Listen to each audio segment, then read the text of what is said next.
Quem sairá da igreja, o trigo ou o joio? Você sabia que na Bíblia, aqueles que professam ser povo de Deus, nem todos serão fiéis até o fim? Bom, esteja você na cidade ou no campo, você precisa conhecer essa profecia. Seja bem-vindo ao canal Profecias Vida no Campo e hoje o nosso estudo vai ser justamente sobre isso. Quem sairá da igreja, o trigo ou o joio? Né? E eu resolvi trazer essa questão aqui para vocês, porque tem sido uma dúvida de muitos que me procuram, ao mesmo tempo que é uma mensagem um pouco complexa, porque nós compreendemos ela sobre várias óticas, né? E eu quero trazer para vocês aqui a resposta com base bíblica, tá? E profética, principalmente a profecia. O que a profecia bíblica nos diz a respeito disso? Iremos, né, eu já aqui pedi ao Senhor a bênção dele sobre esse estudo. Eu espero que você peça a bênção sobre esse estudo, para que você possa compreender aquilo que o Senhor nos revelou. E hoje o nosso estudo será justamente sobre isso. O que Deus deixou revelado em sua palavra a respeito do trigo e do joio, além daquilo que nós já sabemos. Trigo e joio devem crescer junto. Trigo e joio devem crescer junto. E assim a gente fala bastante disso. Mas eu quero mostrar para vocês como a mensagem dos 3 anjos, como o alto clamor está intimamente ligada ao trigo e o joio e a essa resposta, quem sai, quem fica na igreja, se é o trigo ou se é o joio. Então, na mensagem dos 3 anjos, principalmente a mensagem do 3º anjo e na mensagem do 2º anjo, as 3 mensagens não podem ser faladas, pregadas, separadas, mas a mensagem dos 3 anjos são importantíssimas na parábola do trigo e do joio. Mostra ali qual é a função do 3º anjo dentro dessa parábola e como isso vai culminar no 4º anjo do Apocalipse 18. Se você ainda não entendeu sobre essa profecia, fica até o final, porque no final vou mostrar para vocês um texto que é muito revelador. Quero começar lendo com vocês alguns textos proféticos que diz que é de suma importância que nós conheçamos o tempo profético. Se eu não conhecer o tempo profético, eu vou acabar colocando texto fora de contexto. E uma mensagem pode se tornar uma heresia. E uma mensagem errada, dentro do contexto errado, pode gerar uma tremenda perda para a causa de Deus. Por isso é importante você entender aqui. E sempre que eu trago para vocês, todo estudo aqui eu mostro um princípio diferente, eu ensino sobre contexto segundo a palavra de Deus, para que vocês possam saber da razão da fé de vocês também. Assim como várias pessoas vêm até mim e contra a verdade ninguém prevalece, né? Então a verdade ela revela, ela desmascara, ela liberta, principalmente ela liberta para aqueles que querem ser libertos. E a verdade ela é maravilhosa, né? É um princípio também do reino, qual é uma base, né? Uma das bases do princípio do reino. Então, hoje nós vamos falar a respeito disso. E eu quero começar mostrando para vocês alguns textos no Espírito de Profecia, que diz assim, ó: havemos de comparecer diante de magistrados para responder por nossa lealdade para com a lei de Deus, para dar a conhecer as razões de nossa fé. Lembra? Nós precisamos saber da razão da nossa fé. Seremos levados a lugares que não gostaríamos de estar ali, mas pela causa de Deus estaremos. Seremos vistos como pessoas, não cidadãos de bem da sociedade, mas como os piores, mas como Cristo, né, crucificado entre 2 ladrões, mostrando, tipificando que ele era para ser considerado como o pior, né? E não vai ser diferente. Porém, por meio dessas circunstâncias terríveis, Deus também revela seu caráter, revela seu amor ao mundo. Então, pessoal, o texto diz o seguinte: e os jovens devem compreender estas coisas. Bom, não sei você, mas nesse ministério a gente recebe muitos jovens. Muitos jovens entram em contato comigo, irmã Val, ore por mim. Gente, os jovens também têm tantas dificuldades, né? Eu já fui jovem. Eu já tive meus 16, 17, 20 anos. Então, realmente, o jovem ele tem suas dificuldades. E os nossos jovens precisam saber da razão da nossa fé. Aí eu te pergunto, seu filho, sua filha, você mesmo, sabe da razão da sua fé quanto a estes assuntos? Então é importante que você saiba. Devem saber o que há de vir a acontecer antes do encerramento da história terrestre. Essas coisas dizem a respeito do nosso bem-estar eterno e cumpre nossos professores e alunos dar-lhes mais atenção. Agora eu quero chamar a atenção para vocês para isso aqui, ó. Devemos estudar os grandes sinais que indicam os tempos que estamos vivendo. Devemos estudar os sinais que indicam os tempos que estamos vivendo. Nós temos visto sinais por todo lado, né? No mundo físico, na política, estamos vendo sinais entre as nações, o mundo religioso, sinais têm se cumprido. E aí, nós precisamos saber quais são esses sinais, porque somente sabendo quais são esses sinais é que vamos saber em qual momento da profecia nos encontramos. E sabendo o momento da profecia que nos encontramos, saberemos como agir. Porque como é que eu vou agir da forma correta se eu não sei em que momento eu estou? Entende? É muito importante nós sabermos o momento que estamos vivendo, para sabermos nos posicionar. E os que se colocam sob a direção de Deus para ser por Ele guiados, compreenderão a constante corrente dos acontecimentos que Ele ordenou. Deus ordenou acontecimentos, Deus mostrou que vai acontecer coisas, são profecias reveladas que irão ocorrer, têm ocorrido, está acontecendo, vai ocorrer até o fim. E nós precisamos entender o período dessas profecias e se nós realmente estamos querendo ser guiados por Deus, Ele nos mostrará ponto a ponto. Aí, o texto continua dizendo, precisamos ver na história o cumprimento da profecia. Nós precisamos estudar lá o Daniel, Apocalipse, porque Daniel e Apocalipse não é apenas livros proféticos, são livros históricos, né? E a história se cumpre por meio daquelas profecias ali. Então, nós precisamos compreender a história e o cumprimento da profecia dentro da história.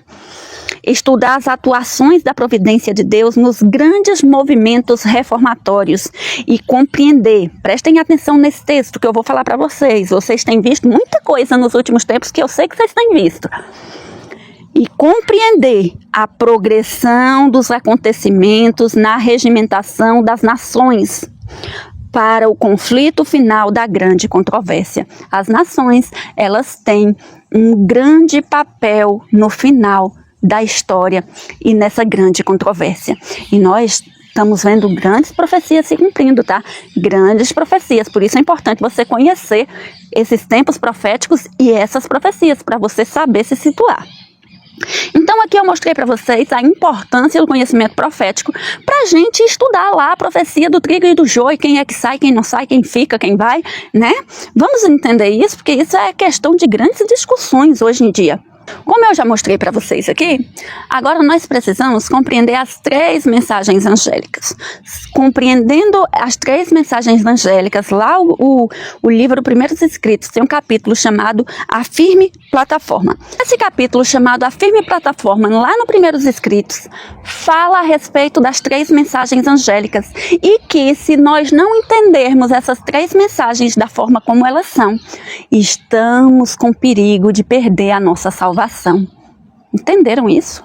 Precisamos compreender as 3 mensagens angélicas. E tem mais. A profecia diz que aqueles que professam crer na verdade presente, a maioria não conhece essas mensagens e não sabe da razão da fé a respeito dessas mensagens, por mais que professam ser a verdade presente.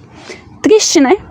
Por isso que eu tenho essa missão aqui nesse canal, trazer mensagens para vocês poderem entender um pouco mais, porque eu tenho feito o trabalho da minha vida, buscar a espiritualidade. Então, as 3 mensagens angélicas, as 3 mensagens angélicas é uma explicação para a parábola do trigo e do joio, para a maior compreensão da parábola do trigo e do joio, para essa resposta, quem sai, quem fica, precisamos conhecer as 3 mensagens angélicas, que eu vou mostrar aqui para vocês lá o que revela. A mensagem do primeiro anjo, que convidava o povo, né, a temer a Deus, a dar-lhe glória, porque era chegado o dia do seu juízo, que está lá em Apocalipse 14. O primeiro anjo, essa mensagem, ela chegou ali num período de mais ou menos 1833 e ela decorreu até 1844.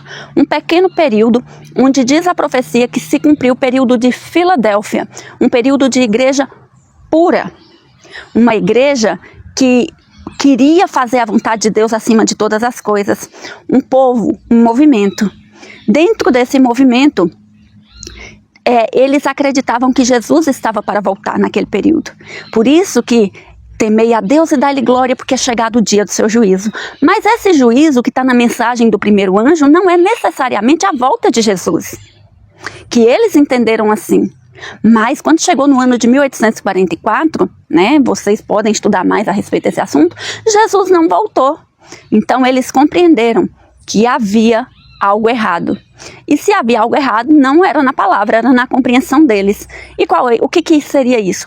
Eles chegaram na mensagem do santuário celestial e compreenderam que o temer a Deus e dar-lhe glória era ter uma vida em santidade, porque havia chegado um período de juízo, chamado juízo investigativo, porque o Senhor Jesus sairia do santuário, estaria no santuário celestial, mas ele sairia do compartimento santo para o santíssimo.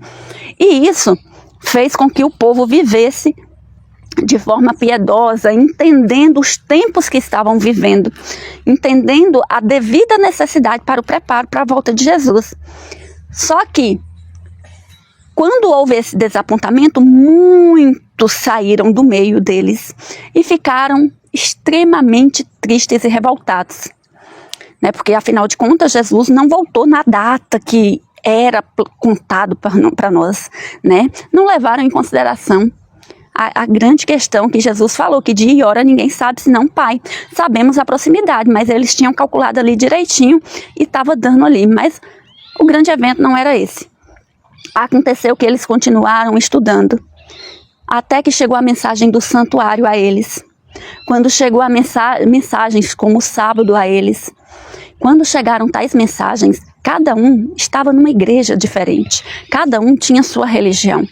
Mas quando eles começaram a estudar a Bíblia e as profecias bíblicas, eles começaram a buscar fazer a vontade de Deus. E eles não eram aceitos dentro dos templos. Essa mensagem não podia mais ser pregada nos templos. Então, eles começaram, alguns foram expulsos e outros se retiraram dos templos. E foram se unindo. O grande conflito, capítulo 21, diz que quando isso ocorreu, quando Miller trouxe essa mensagem do primeiro anjo, né, que era a volta de Jesus, que assim ele entendia, mas na verdade era a mensagem do santuário celestial, ele não tinha intenção de separar ninguém das suas igrejas. Diz lá o grande conflito, capítulo 21. Mas, à medida que eles estudavam a mensagem, eles chegaram na mensagem do segundo anjo, que dizia, caiu Babilônia. Essa mensagem falava que Babilônia tinha dado ao mundo o vinho da sua prostituição. Mas o que isso significava naquele período? Significava que aquelas igrejas protestantes da época, eles não receberam as mensagens da palavra de Deus como era. E escolheram seguir os ditames da grande Babilônia, que foi instituída lá no século da Idade Média, né? Então, elas continuaram e aí veio essa mensagem com um clamor chamado clamor da meia-noite, que diz, caiu Babilônia. E aí todos começaram a sair dessas igrejas e se uniram a esse movimento. A profecia continua, né? Tivemos a mensagem do primeiro, agora a mensagem do segundo e vem a mensagem do terceiro anjo.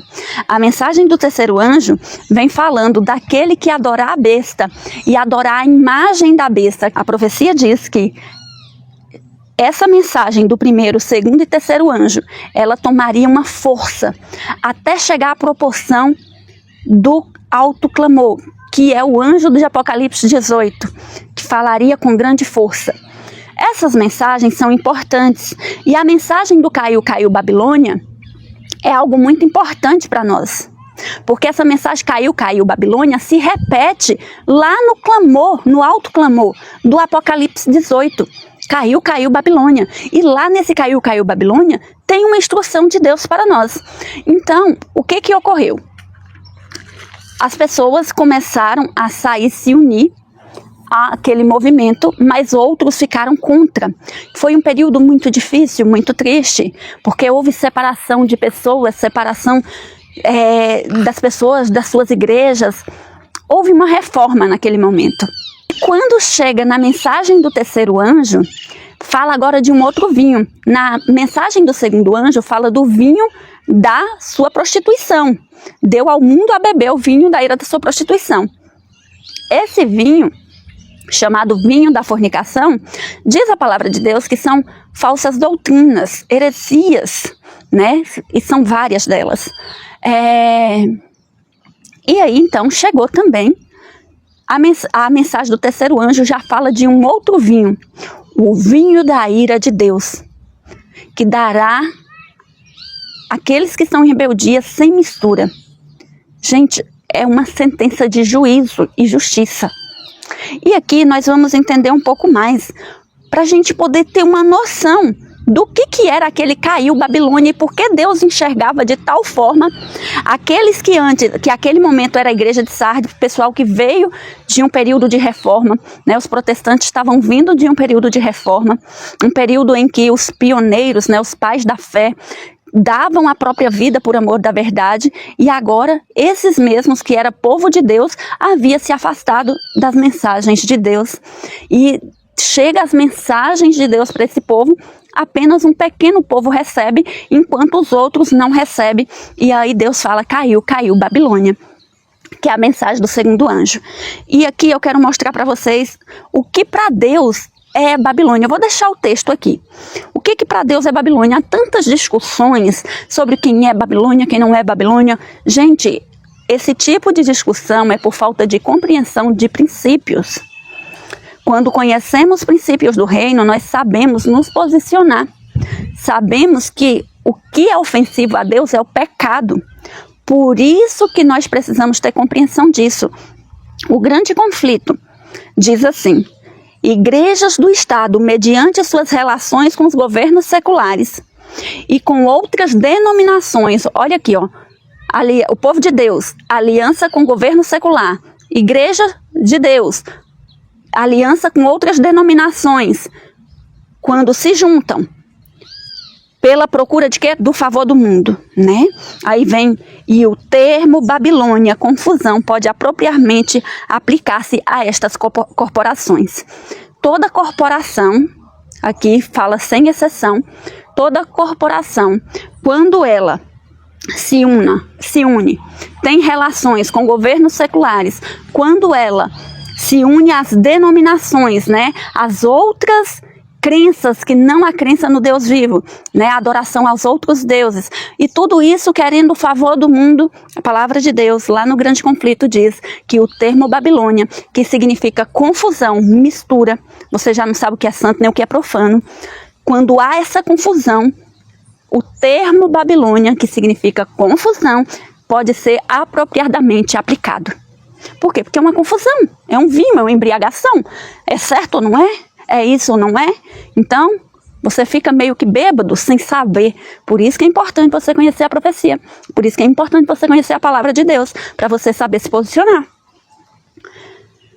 Agora, nós iremos ver o que o grande conflito fala, qual foi o pecado de Babilônia. Porque o que fez ela se tornar Babilônia foi o pecado. Né? Ali no período das igrejas em Apocalipse lá de Pérgamo e Tiatira. Assim como foi no período dos judeus. Assim como em todos os tempos da história. Quando ocorreu, foi por conta de algo chamado pecado.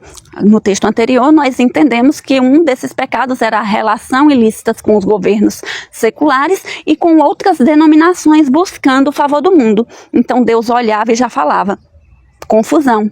Babilônia, não aceito, prostituiu-se.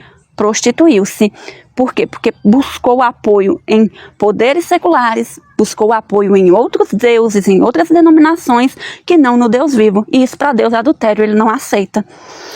E o grande pecado imputado à Babilônia é que todas as nações deu a beber o vinho da ira da sua prostituição. Esta taça de veneno que ela oferece ao mundo representa falsas doutrinas que aceitou. Por que ela aceitou falsas doutrinas? Vamos lá, era uma igreja pura, mas aceitou falsas doutrinas. Quais foram? Por que ela aceitou falsas doutrinas? Porque ela era pura, tinha toda uma verdade, mas aceitou falsas doutrinas. A igreja de Deus no decorrer da história. Por quê? Aí o grande conflito revela essa aceitação, esse vinho que ela saiu propagando. Diz o grande conflito que foi resultantes da união ilícita com os poderosos da terra. Quando uniu-se de forma ilícita com os poderosos da terra. Quando uniu-se com os reis da terra, né? Porque, gente, sabe? Eu quero explicar algo para vocês que eu nem coloquei aqui, mas eu gostaria de explicar para vocês algo. Satanás, quando foi expulso do céu, a palavra de Deus diz que ele foi enviado para que os reis da terra, para que as nações os adorassem. E quando o povo de Deus faz união ilícita, né? Segundo o grande conflito, com esses, para Deus é traição, porque deixaram de prestar adoração a Deus e começam a prestar adoração ao inimigo de Deus, dando mão a tudo que vai contra a palavra de Deus. E quando isso acontece, começa a disseminar não as crenças mais da verdade, mas as crenças do erro. Quando isso acontece, é o resultado dessa união ilícita. A amizade mundana corrompe-lhe a fé. A amizade com o mundo corrompe-lhe a fé. E por seu turno, a igreja exerce uma influência corruptora sobre o mundo, ensinando doutrinas que se opõem às mais claras instruções das Sagradas Escrituras. Quando isso acontece, dessa amizade mundana, e aqui eu quero falar para você que isso é em todos os degraus, né? É na minha vida pessoal, desde o pequeno até o representante, vamos dizer assim. Então, essa união mundana não é aceita por Deus entre seu povo, nunca foi. Para Deus ele fala prostituição, isso é prostituição. Então eu quero mostrar para vocês tudo na escritura, para vocês não falar assim, a irmã Val tá com conversa. Não, vou mostrar para vocês, porque muitas pessoas me perguntam realmente sobre essa questão do trigo e do joio. E eu preciso mostrar esse estudo para vocês, porque por meio desse estudo vai vir a resposta, quem sai, quem fica. E por meio dessa resposta de quem sai e quem fica, você tira suas conclusões. Porque aí, a partir desse estudo, você saberá da razão da sua fé. E o grande conflito ainda continua. A Escritura Sagrada declara que Satanás, antes da vinda do Senhor, operará com todo o poder e sinais e prodígios de mentira e com todo engano de injustiça. E os que não recebem o amor da verdade para se salvarem, serão deixados à mercê da operação do erro para que creiam na mentira. Paulo escreveu isso lá em 2 Tessalonicenses, e o grande conflito confirma isso aqui. A queda de Babilônia se completará quando esta condição for atingida, e a união da igreja com o mundo se tenha consumado em toda a cristandade. É em toda a cristandade, gente, é em toda a cristandade. Pega isso aqui. Quando foi dado, né, a mensagem à Babilônia, a primeira grande Babilônia a grande, o mistério, né, que ocorreu no meio do povo de Deus depois do Novo Testamento, foi no período da Idade Média, quando o poder religioso, né, quando o povo de Deus, aqueles descendentes dos primeiros apóstolos, se uniram com Constantino, com o Estado. Então, aquele período foi conhecido como período das trevas, como o período de grande perseguição dos cristãos que não quiseram se unir. Então, esses cristãos precisaram se retirar, grande conflito, capítulo 1 e capítulo 2 explica isso, precisaram se retirar e ir para as montanhas, ir para as colinas, por causa da grande perseguição, porque eles bateram de frente, mas não teve saída. Então, a única saída que restou foi se retirar. Então, eles se retiraram para não ser participantes daquilo ali.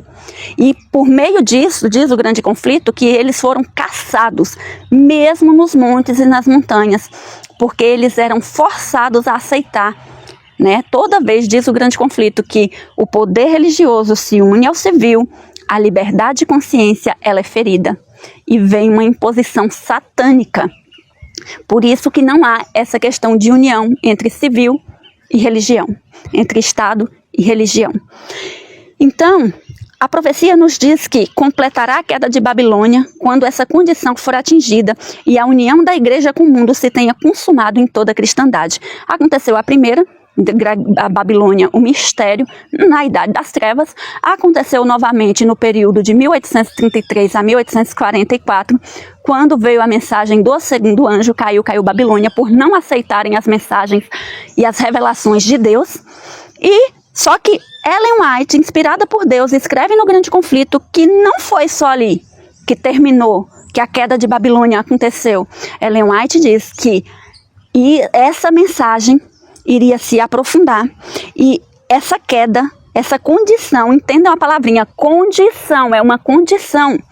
Ninguém é predestinado a ser salvo ou perdido, literalmente. É condicional. Então, essa condição da queda de Babilônia se completará em toda a cristandade, sem exceção. Todo o sistema religioso se corromperá. Ou se corrompeu. Mas quando ela escreveu lá no passado, ela disse que isso era para os nossos dias, para o tempo do fim, que estava no futuro, quando toda a cristandade cumprisse essa condição. Qual a condição? De se unir aos reis da terra, de se unir às outras denominações, de ter essa amizade mundana, e ao ter essa amizade mundana, rebaixariam também as leis, as normas, e daria vinho de embriagação. Com isso, o nosso Senhor Deus, lá na mensagem do terceiro anjo, fica irado. E ele agora também tem uma taça de vinho de ira, que é juízo e justiça. E aí, Ellen White ainda continua escrevendo, a mudança é gradual. No tempo dela, ela falou, a mudança é gradual, vai ser quase imperceptível. E o cumprimento será perfeito de Apocalipse 14:8, ainda está no futuro. Creio eu que no futuro, né, no nosso tempo até o fim, porque ela escreveu lá no passado e realmente muita coisa mudou do período dela para hoje. O Grande Conflito ainda fala sobre essas mensagens, as 3 mensagens dos 3 anjos de Apocalipse 14, elas se unem, né, na verdade é uma mensagem só, com a mensagem do Apocalipse 18, que é agora com grande poder, com grande força, por meio da chuva serôdia. Né? A gente vai recebendo a chuva serôdia, sendo fiel no pouco, até que venha com toda a sua plenitude, e então aqueles que cresceram na justiça vão dar um alto clamor. E lá diz assim, o capítulo 18 do Apocalipse indica o tempo em que, como resultado da rejeição da tríplice advertência, do capítulo 14, do 6 ao 12, a igreja terá atingido completamente a condição predita pelo segundo anjo. Completamente. E o povo de Deus ainda em Babilônia, né? Lembra que Babilônia é uma condição. E essa condição, li no texto passado, ela chegaria no futuro totalmente em toda a cristandade. Está no Grande Conflito. E quando chegasse essa condição em toda a cristandade, essa mensagem seria dada. E o povo de Deus, que estaria em Babilônia, que é esse tipo de sistema corrompido, seria chamado a separar-se da sua comunhão. Esta mensagem é a última que será dada ao mundo e cumprirá a sua obra.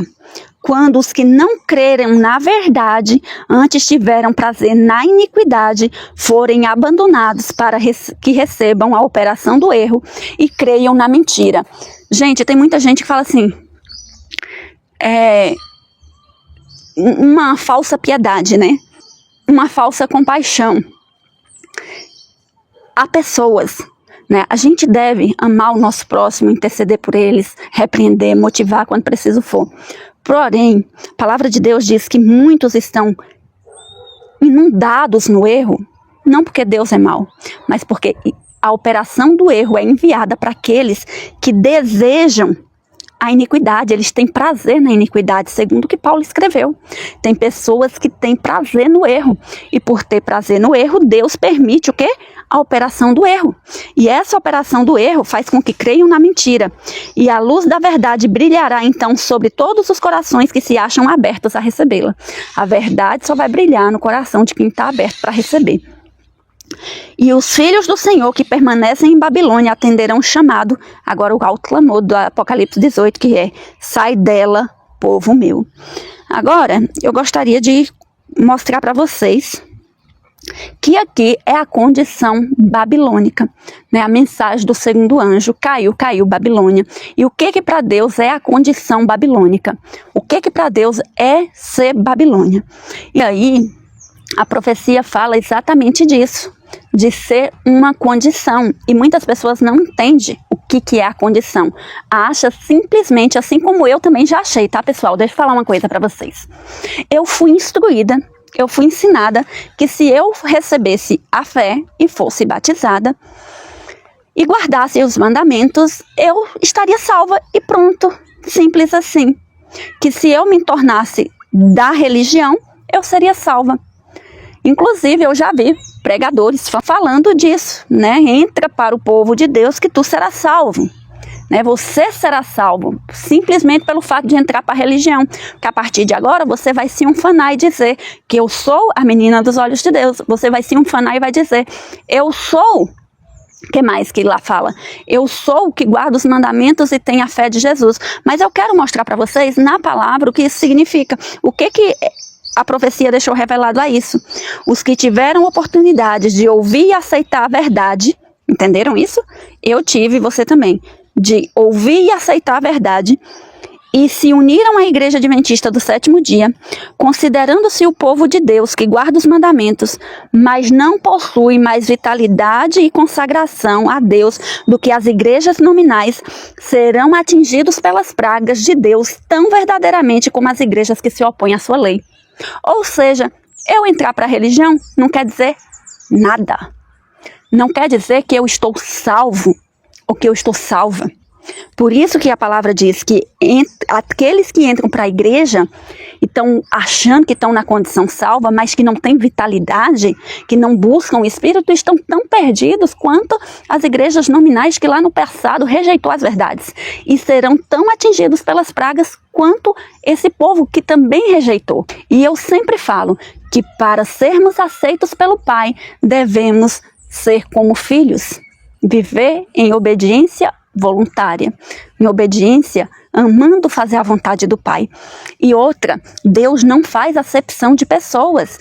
Deus é justo. A palavra de Deus diz, Deus não faz acepção de pessoas. Não é porque agora você professa ser de uma igreja, não é porque você professa ser povo de Deus que guarda os mandamentos, mas na verdade sua vida não tem vitalidade espiritual, que você está salvo. A palavra de Deus é clara quanto a isso. Então Deus não faz acepção. Ah, porque fulano é, fulano não é. Então, porque fulano diz ser, então ele está salvo. Fulano que não diz ser, não está. Mas a palavra de Deus não diz isso. Deus, ele vai nos medir pelos nossos atos, pela nossa fé, pelas nossas obras frutíferas, pela nossa ligação com a videira. Entende? Então, isso é muito importante da gente compreender. E aí, tem muitos que se ufanam da luz, dizem ter essa luz, dizem ser o povo de Deus que guarda os mandamentos, dizem ser a menina dos olhos de Deus.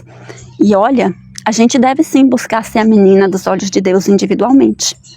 Porque olha o que a profecia diz, porque aqui não é palavra minha, tá? Eu quero mostrar na profecia para vocês.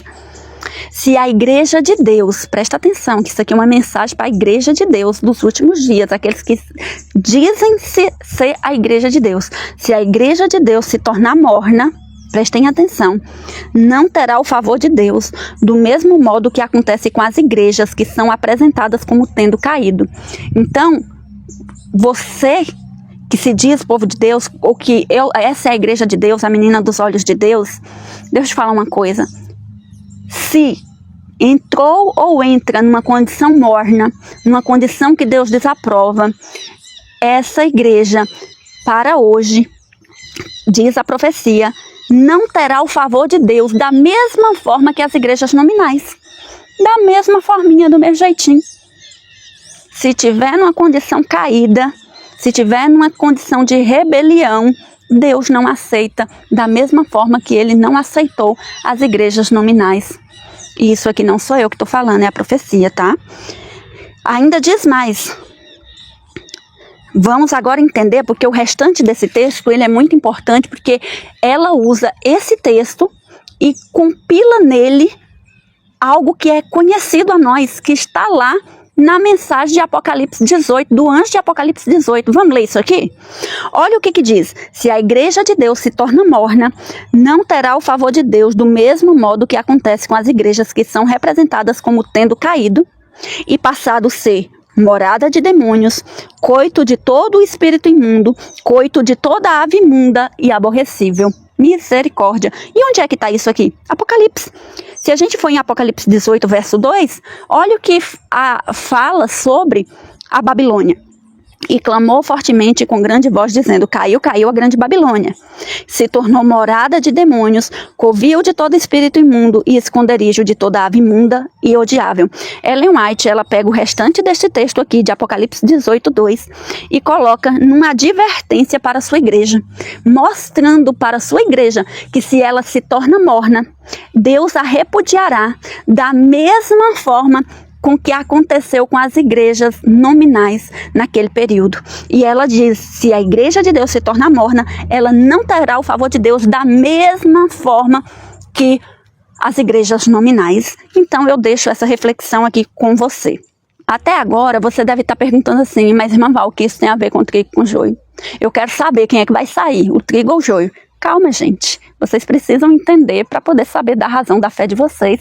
Desde o começo eu falei para vocês que a mensagem do terceiro anjo ela é muito importante, ela diz muito a respeito dessa resposta, quem sairá, o trigo ou o joio. Nessa resposta de quem sairá, o trigo ou o joio, eu gostaria de ler para vocês um texto que está lá no livro Primeiros Escritos, que diz assim, ó, a mensagem do terceiro anjo, gente, ela é uma mensagem muito importante em relação a essa questão do trigo e do joio. Olha o que a mensagem do terceiro anjo diz. Disse meu anjo acompanhante, Ellen White falando que ela tinha um anjo acompanhante, né, que enquanto ela tinha algumas visões e que revelava algumas coisas para ela, assim como foi João no Apocalipse. Né, ele apareceu, o anjo do Senhor, o próprio Cristo, também revelando para ele coisas. Então, vi então o terceiro anjo. Ela diz que viu o terceiro anjo. Nós aqui entendemos que o terceiro anjo são mensageiros do Senhor, né? Todos, como assim foi no primeiro anjo, segundo anjo, pessoas que se reuniram, um grupo, né? Um grupo de pessoas que levavam a mensagem. Então, anjo significa também, simbolicamente, no Apocalipse, mensageiro. Então, pode ser você, pode ser eu. Então, vi então o terceiro anjo, ela falando que viu esse terceiro anjo, esse mensageiro. E o anjo assistente dela falou para ela, né? Terrível é a obra dele, tremenda é a sua missão. Ele é o anjo que deve separar o trigo do joio. Olha a obra da mensagem e dos mensageiros do terceiro anjo, né, da mensagem do terceiro anjo. Os mensageiros que darão a mensagem lá de Apocalipse 14, que é a terceira mensagem angélica.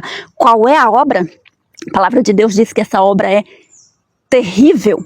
E é terrível, gente. É terrível porque é uma obra que não é compreendida. É terrível porque essa obra é uma obra de separação. É uma obra que realmente é uma missão árdua para o tempo do fim. E diz, terrível é a sua obra e tremenda a sua missão. E aqui o anjo fala para ela qual é essa missão desses mensageiros da mensagem do terceiro anjo. Qual é essa missão? Ele é o anjo que deve separar o trigo do joio. Selar ou atar o trigo para o celeiro celestial. Essas coisas devem absorver toda a mente, a atenção toda. Então essa é a obra. Essa é a obra final. É a obra do terceiro anjo. É uma obra não de união com o erro, mas é uma obra de separação. Paulo e João falam muito sobre a separação. Paulo e João falam muito do amor, mas eles dizem que amor não é amor quando eu coincido, né, com o erro do outro, com o pecado do outro, quando eu não intercedo pelo outro, quando eu não advirto o outro. E quando esse outro não quer receber e viver conforme a vontade de Deus revelada na palavra, se diz irmão, diz Paulo, ele fala, há uma obra de separação, né? Com muita dor no coração, mas há uma obra de separação. E por que precisa ter essa obra de separação? Porque o terceiro anjo vem com a obra da separação. Porque essa obra terrível, essa tremenda missão para esses mensageiros do tempo do fim. Por quê? Eu vou explicar para vocês. Dentro das 3 mensagens angélicas e dentro da mensagem do anjo do Apocalipse 18, tem um princípio que tanto rege no céu quanto aqui na terra, nas leis dos homens. E esse princípio se chama omissão, né? Ou o contrário dele, posição. Então, existe o princípio e tem sido terrível e o povo está manchado. Lá em Ezequiel 33 diz que o povo, que nós temos uma missão também, e se nós não cumpríssemos essa missão, nós seríamos responsáveis pelo sangue dos nossos irmãos. E esse princípio da omissão, ele é um princípio terrível, terrível. E eu quero ler para vocês a mensagem do anjo lá de Apocalipse 18, que é o 4º anjo, né? Que é o alto clamor dado pelos crentes. E eu quero mostrar para vocês dentro dessa mensagem isso a respeito dessa separação entre o trigo e o joio. E por que Deus pede essa separação? Porque Ellen White diz que é obra do 3º anjo fazer essa separação. Porque muitos vão dizer assim, não, mas cresce junto, cresce junto. Sim, cresce junto. Mas por isso que eu li lá no começo para vocês, sobre entendermos os tempos proféticos que estamos vivendo. Porque existe o período do crescimento, mas também vai existir o período da separação desse trigo para Jesus colher. Então, nesse período é que Ellen White escreve falando que terrível é a obra do 3º anjo, que é uma obra de separar o trigo do joio.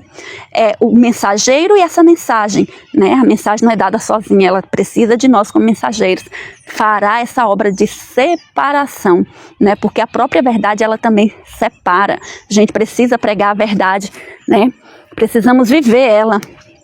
A palavra de Deus diz assim, tem um texto, né, que fala, e o amor, irmão, e o amor, Atos. O livro Atos dos Apóstolos, capítulo 54, diz que nós não podemos nos unir à rebeldia e aos rebeldes e chamar isso de amor. Por mais que amemos, mas nós não podemos nos unir e chamar isso de amor. E é muito importante que a gente entenda essas questões.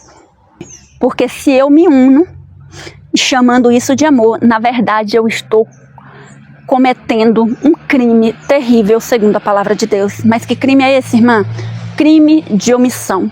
O que é o crime de omissão? Como eu falei para vocês, tanto no céu como nas leis humanas, esse é um princípio que também são base para as leis. É o princípio da omissão. Inclusive, aqui no Código Penal Brasileiro, existe, né? Está lá no artigo 135 e fala sobre omissão. Fala que essa omissão, se ela leva o outro a sofrer alguma consequência e alguma coisa grave, eu que fui omisso, serei penalizado, né? E olhando para a lei de Deus, nós vemos da seguinte forma: se eu tenho uma mensagem e eu preciso avisar o meu irmão e eu não aviso, eu serei omisso, sabendo que se ele não fosse avisado, ele se perderia. E na palavra de Deus diz que perde até a vida eterna, né? Por isso que o sangue dessa pessoa é sobre você. Por isso que Ezequiel fala, filho do homem, se eu falar para fulano, você vai morrer e você não disser para ele, o sangue dele será sobre você. Por quê? Porque você foi omisso. Você sabia o caminho que aquela pessoa estava tomando, você sabia daqueles erros e ainda assim você ficou calado. E por ser omisso, você sofrerá a penalidade. Então é algo muito sério essa questão da omissão, tanto nas leis humanas quanto na lei divina. E Deus, ele é bem claro sobre essas questões. Eu vou ler mais alguns textos para vocês. Então, no Código Penal ainda tem mais, gente. No Código Penal ainda diz assim, que essa omissão, se for praticada por alguém que tem uma responsabilidade, né, vamos dizer assim, por alguém que tem uma responsabilidade maior do que a sua, ele será cobrado dobrado. Aqui na lei humana também diz isso. E para Deus é do mesmo jeito. Vejamos, continuemos, né? E aí eu quero mostrar agora esse mesmo princípio da omissão, que está tanto no Código do Senhor quanto no Código Penal, esse princípio dentro da mensagem do anjo de Apocalipse 18, que eu quero mostrar para vocês. Apocalipse 18:1 diz assim, ó: E depois dessas coisas vi descer do céu outro anjo que tinha grande poder, e a terra foi iluminada com a sua glória. E clamou fortemente com grande voz, dizendo: Caiu, caiu a grande Babilônia, e se tornou morada de demônios, covil de todo espírito imundo e esconderijo de toda ave imunda e odiável. Porque a todas as nações beberam do vinho da ira da sua fornicação, e os reis da terra se fornicaram com ela, que era a igreja de Deus, tá? Em todos os tempos, a Babilônia, ela se torna Babilônia por uma condição. E essa condição, quando cumprida, ela vem por meio disso aqui, né? E Deus fica irado. Por quê? Porque é adultério, é prostituição, é fornicação. Fornicaram com ela, os mercadores da terra se enriqueceram com a abundância de suas delícias. E ouvi outra voz do céu que dizia: Sai dela, povo meu, para não seres participante dos seus pecados e para que não incorra nas suas pragas. Que eu quero explicar algo para vocês. No verso 3 diz sobre: Porque todas as nações beberam do vinho da ira da sua fornicação, e os reis da terra se fornicaram com ela, e os mercadores da terra enriqueceram com a abundância das suas delícias. Esse foi o pecado. Aqui é o pecado dela. Qual foi o pecado? Qual foi a condição? Foi essa. Esse foi o pecado. Esse foi o crime, né? Olhando para a lei humana, vamos falar assim, esse foi o crime. Mas Deus agora dá uma mensagem ao seu povo que não concordava e que não concorda com tais atitudes. E essa mensagem, lembre vocês, que irá se avolumar até o final dos tempos. Vai se avolumar até acontecer a tirada da liberdade de consciência, fechamento da porta da graça. Essa mensagem vai se avolumar, ela está andando até virar realmente um alto clamor. À medida que os acontecimentos proféticos forem acontecendo, essa mensagem vai sendo dada. E diz aqui o anjo: E ouvi outra voz do céu que dizia: Sai dela, povo meu. Por quê? Aqui entra o princípio da omissão, da coparticipação, mesmo que de forma omissa. Qual é esse princípio? Sai dela, povo meu, para que não sejas participante dos seus pecados. Se o povo de Deus permanecesse onde está cometendo pecado, se o povo de Deus permanece onde há toda sorte de desonra a Deus, traição, fornicação para com Deus, Deus fala que se o povo dele, aqueles que têm o Espírito Santo, que têm o Espírito da reforma dentro de si, essas pessoas, elas não podem ficar ali, porque se elas ficam ali, diz a palavra de Deus, sejas participantes de seus pecados. Se eu fico num lugar onde eu sei que está errado, que ele é um grande crime diante de Deus, é um grande pecado diante de Deus, e ainda assim eu insisto em manter minha presença, segundo a palavra de Deus, eu serei participante daqueles pecados, mesmo que por omissão. E por isso que Deus convida o seu povo a se retirar. Quando Deus convidou o seu povo a se retirar, ele tinha como isso. Por quê? Porque Deus é justo. Ao mesmo tempo que Deus é justo, ele é misericordioso. Ele não vai aplicar justiça e juízo sem antes avisar o seu povo. Então a palavra de Deus diz que ele primeiro avisa. Então ele fala assim, ó: Sai dela, povo meu, para vocês não serem participantes dos seus pecados. Porque se vocês ficarem aí e serem participantes desses pecados, vocês também serão participantes da praga. O que são as pragas? As penalidades. É a penalidade de Deus. Quando alguém comete um crime por omissão, essa pessoa, ela é tão pecadora, ela é tão criminosa quanto o que cometeu por ação. Por exemplo, eu estou sabendo que fulano vai fazer algo contra cicrano. E eu fico omisso, eu fico calada, eu deixo a coisa acontecer e se resolva com Deus, né? E aí, como eu não tomei providências, eu não alertei as autoridades, como eu não alertei a pessoa, o que a palavra diz? Eu fui omisso. E se aquela pessoa acontecer alguma coisa terrível com ela, você também será culpado do sangue dela. Entendeu aqui o princípio da omissão? Então Deus, ele fala, ó, sai. Por quê? Porque se você fica, você vai ser participante desses pecados que ocorre, né, o que ocorreu ali, e também como Deus é misericordioso, já falei, ele vai avisar antes, mas também serão participantes das pragas. E aqui eu pergunto para vocês, vocês conhecem quais são as pragas, as 7 pragas? Vocês já ouviram? Vocês conhecem qual é a ordem de cada uma delas? Vocês sabem quem receberá mais pragas, quem receberá menos pragas, que tipo de praga vai cair em cada lugar? Vocês sabem disso? É importante que vocês saibam, tá? Por quê? Porque nós precisamos nos livrar dessas pragas, né? E também precisamos alertar os outros para que eles se livrem também deste acontecimento.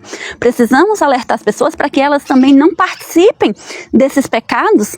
Por quê? Porque esses pecados vai conduzi-las à perdição eterna, vai conduzi-las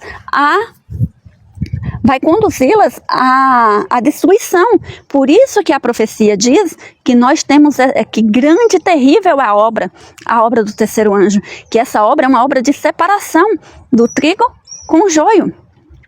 Porque se eu fico com alguém que conhece o erro, sabe dele, não se posiciona ao favor da verdade, e eu ainda continuo ali, eu estou coparticipando com o crime de omissão dele também. Entende como é que a coisa fica cada vez mais emaranhada? Por isso que Deus fala pra gente se posicionar, se firmar, manter firme na videira. Porque se a gente não ficar firme na videira, nós não vamos conseguir. E aí, você pode dizer assim, isso é coisa da sua cabeça, irmã Val. Quem conhece de profecia sabe o que eu estou falando. Quem tem um estudo profundo na profecia sabe o que eu estou falando. E eu estou trazendo isso aqui para vocês também. Mas eu quero mostrar para vocês isso aqui lá no espírito de profecia. Para que vocês possam compreender também sobre esse crime de omissão. E é Deus que deixou revelado por meio de sua palavra, está lá no Testemunhos 3, que diz assim, ó: se há um pecado que aborrece a Deus mais do que qualquer outro, do qual seu povo é culpado, o povo de Deus é culpado desse pecado, é permanecer indiferente a uma emergência. A indiferença e uma neutralidade em uma crise religiosa são considerados por Deus como um crime grave, equivalente à pior hostilidade contra Deus. É um pecado muito grande contra Deus. Quando você conhece a verdade, você não segue do jeito que Deus pede, principalmente numa crise religiosa. Principalmente quando o povo de Deus, diz a palavra, né, em todos os tempos aconteceu isso, quando esse povo se rebela contra Deus e o cristão, ele se permanece omisso naquela condição. E Deus fala para que ele não fique omisso naquela condição, a mensagem é dada: sai daí, porque se você não sair daí, você vai ser participante desses pecados. Assim, sendo participante do pecado, você também receberá a punição, a penalidade. Você será penalizado com as pragas, você perderá a sua salvação por crime de omissão. E aqui, eu quero finalizar para vocês só falando uma coisinha que vai clarear a mente de vocês, tá? Aqui, eu peço a Deus que Ele te dê ouro puro, colírio e vestes brancas, que é a mensagem à Laodiceia. Eu peço que Ele te dê tudo isso para que você consiga enxergar as coisas como elas são, por meio do conhecimento. Eu peço a Deus que você tenha fé e amor, que é o ouro puro, suficiente, amor e fé suficiente para fazer a vontade de Deus, porque muitos falam ter fé, mas na hora de agir são covardes, e os covardes, diz a palavra lá em Apocalipse, não herdarão o reino dos céus. E tem mais, eu oro a Deus que Ele te dê vestes brancas, que é a justiça de Cristo, o caráter de Cristo na tua vida, não seu caráter falho, podre, caráter de covardia, de medo, mas que Deus te dê um caráter firme e forte. Olha o pica-pau. Não sei se vocês vão escutar, mas eu oro a Deus para isso, para que eles te fortaleçam. E agora, só para fechar um pouco, abrir mais um pouco o entendimento de vocês. A profecia nos diz que nos últimos dias, irmãos da fé nos entregariam aos tribunais, entregariam o remanescente fiel às outras religiões e entregariam inclusive à morte. E essas pessoas estariam totalmente perdidas. E mais, a profecia diz que o remanescente fiel, esse pequeno grupo, estaria nos últimos dias congregando em grupos, juntados e unidos pelos anjos. eles não estariam nos templos, eles estariam em grupos. Então, a profecia é clara a respeito disso. A profecia deixa claro quem será que vai ficar firme e quem não vai, e como é que vai ser esse posicionamento, tá? Então é muito necessário que você compreenda isso. Afinal de contas, o trigo e o joio crescem junto, mas chegaria um momento da separação do trigo e do joio. E o que vai decidir essa separação, essa sacudidura espiritual? O que decide? Decide a nossa fé, a nossa piedade prática, e também se nós estaremos intimamente ligados com Deus, e se nós, vivendo num contexto de cristianismo, não estamos revivendo a história da igreja após igreja primitiva, né? Que devemos também tomar posicionamentos, diz a palavra de Deus, para que não sejamos cúmplices.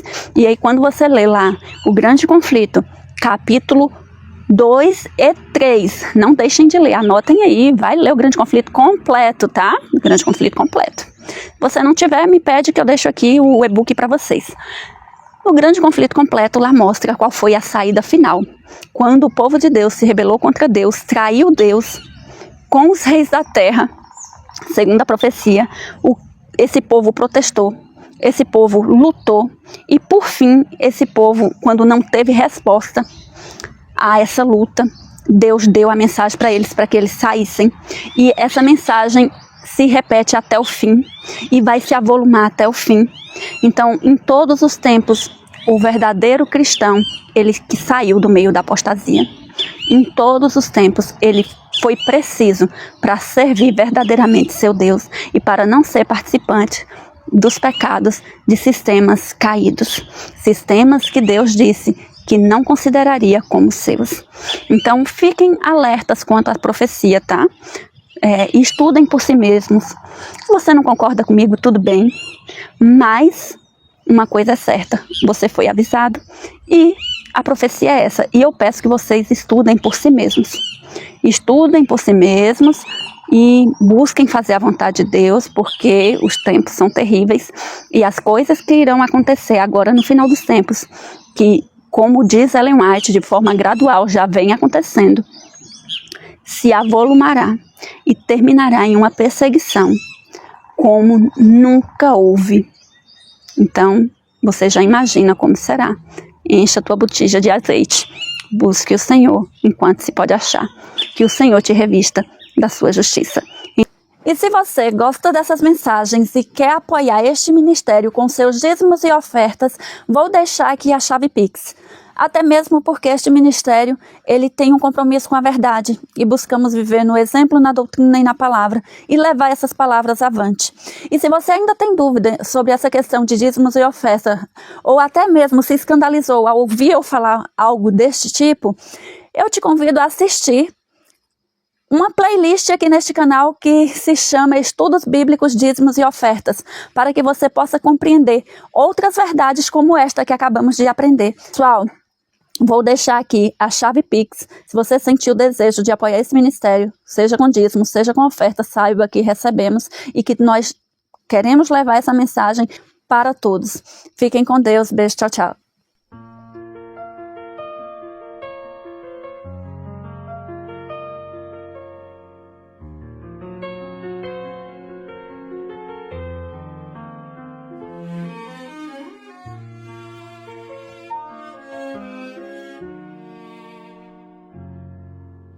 Antes que o vento se cale na fúria do chão,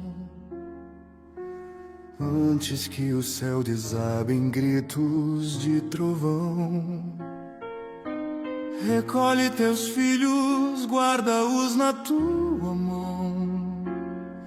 Afastai dos que zombam da lei e da razão.